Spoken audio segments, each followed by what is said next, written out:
உங்க விஷயத்துல தேவன் பொறுமையா இருக்கிறார்னா அல்லது நீடிய பொறுமையா இருக்கிறார்னா ஒரு காரியம் அங்கே கன்ஃபார்ம் ஆகுது. என்ன தெரியுமா? நான் தெரிந்து கொள்ளப்பட்டவர், நான் தெரிந்து கொள்ளப்பட்டவர். நல்ல கைகளை தட்டி ஆமென் சொல்லுங்க பார்க்கலாம். ஆமே. என்னப்பா உன் விஷயத்துல ரொம்ப டிலே பண்றாரு பாருங்க. அபிமெலேக்கு வீட்டுல குழந்தை கிடையாது, ஆபிரகாம் வீட்டுல குழந்தை கிடையாது. அபிமெலேக்கு கேட்ட உடனே கொடுக்கிறாரு, ஆபிரகாமுக்கு கேட்டு 25 வருஷம் கழிச்சு கொடுக்கிறாரு. இதுலயே தெரியுது யார் தெரிந்து கொள்ளப்பட்டவன், யார் தெரிந்து கொள்ளப்படாதவன். தேவன் அபிமெலேக்கை அல்ல, ஆபிரகாமை தெரிந்தெடுத்திருக்கிறார். இந்த பகல் வேளையில இந்த சத்தத்துல சமீபத்திலும் தூரத்திலும் இருந்து கேட்கிற உள்ளங்களுக்கு சொல்லுகிற வார்த்தை இதுதான்.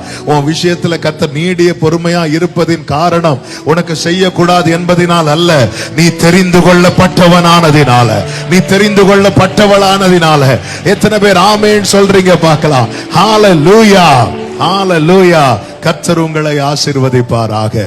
ஆமென். நம்பிக்கை அறிக்கை இடுவதில் அசைவில்லாமல் உறுதியா இருக்கணும், உறுதியா இருக்கணும். அதாவது இப்படிப்பட்ட நேரத்தில் நம்முடைய அவநம்பிக்கை தான் நமக்குள்ள ஓங்க ஆரம்பிக்கும். இல்ல, நம்பிக்கை ஆண்டவர் அதை கவனிக்கிறார், ஆண்டவர் அதை பார்க்கிறார். நம்முடைய நம்பிக்கையை நாம அறிக்கை எடுக்கிற காரியத்துல ரொம்ப கவனமா இருக்கணும். நம்முடைய வாயில இந்த அவிசுவாசம் வரக்கூடாது. ஆமென். ஆபிரகாம் மட்டும் விசுவாசித்து பெற்றுக்கொள்ளவில்லை. ஆமென். ஆதியாகமத்துல அவனுடைய விசுவாசம் சொல்லப்பட்டிருக்குமானால் எபிரேயர்ல இன்னொரு ஆளுடைய விசுவாசம் எழுதப்பட்டிருக்கிறது. யாருடைய தெரியுமா? சாராளும் விசுவாசித்து. அதுக்காக தான் வெயிட்டிங் ஜாஸ்தி ஆகுது.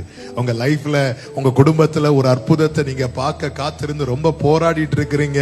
ஆனா இன்னும் வரலன்னா இந்த போராட்டத்துல உங்க கூட இருக்கிற உங்க துணையையும் கர்த்தர் இணைத்துக் கொள்ள சித்தம் வைத்திருக்கிறார். ஒரு ஆமென் சொல்லுங்க பார்க்கலாம். கர்த்தருக்கு சித்தமானது அவர் கையினாலே வாய்க்கும். கர்த்தருக்கு எல்லா மகிமையும் உண்டாவதாக. ஹalleluya.